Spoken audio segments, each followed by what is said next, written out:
Halo guys dan Assalamualaikum. Selamat datang ke channel aku. So untuk hari ni aku nak cerita, walaupun background aku adalah background studio, tapi aku nak cerita hari ni mengenai masalah keguguran rambut.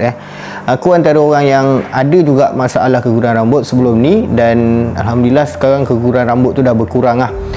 Dan dia berkurang pun sebab aku guna ada satu jenis produk yang aku guna. Dia bukan lebih ke brand, tapi dia lebih kepada kandungan lah. Sebab sebelum ni aku guna banyak produk aku guna untuk masalah keguguran rambut. Antaranya produk yang selalu aku guna kebiasaannya, sebab mungkin mudah terpengaruh ke apa kan, aku akan guna produk yang biasa ada orang overclaim. Kalau tengok video overclaim jadi 6 kali ganda, 5 kali ganda. So itulah produk yang aku guna. Tapi bila dah guna produk tu, dia makan masa. Produk rambut ni dia memang makan masa. Beli dah mahal, lepas tu makan masa pula kan. So bagi aku benda tu agak scam juga sebenarnya kan. Sebab dia macam lebih kepada overclaim lah. Dan kebanyakan produk yang aku guna, aku dah guna memang banyak produk. Antara satu je produk yang aku rasa menjadi, dia bukan brand tau, dia bukan lebih kepada brand, tapi dia lebih kepada kandungan.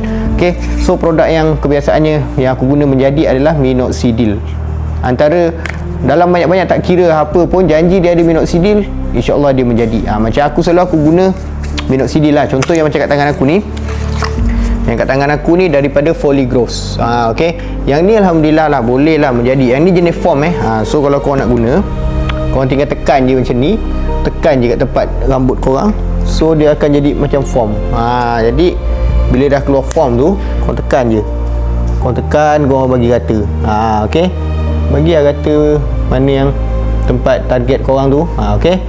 So kalau macam produk yang overclaim tu, korang tak payah beli pun tak apa lah, biarkan je lah dia dengan overclaim dia kan.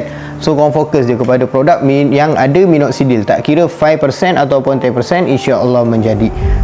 So pesanan aku kepada yang selalu buat produk overclaim ni, better korang stop lah. Memang korang cari duit pakai affiliate, tapi korang kena fikir jugalah orang yang selalu beli produk korang. Orang yang ada masalah rambut ni, orang yang ada masalah ni, dia tak kira dia kena keluar berapa banyak pun asalkan dia tengok macam benda tu menjadi, so dia akan beli.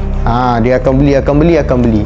So kepada yang overclaim produk tu, stop lah. Kalau macam produk korang tu guna rasa menjadi, korang cakap je menjadi. Kalau tak menjadi ke macam kurang berkesan, cakap je kurang berkesan.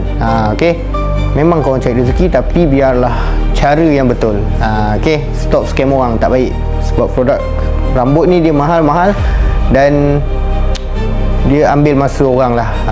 So kepada korang yang kalau nak dapatkan produk yang ada minoxidil macam aku punya yang aku pegang ni, korang tengok je dekat bawah sekarang. Terima kasih. Assalamualaikum.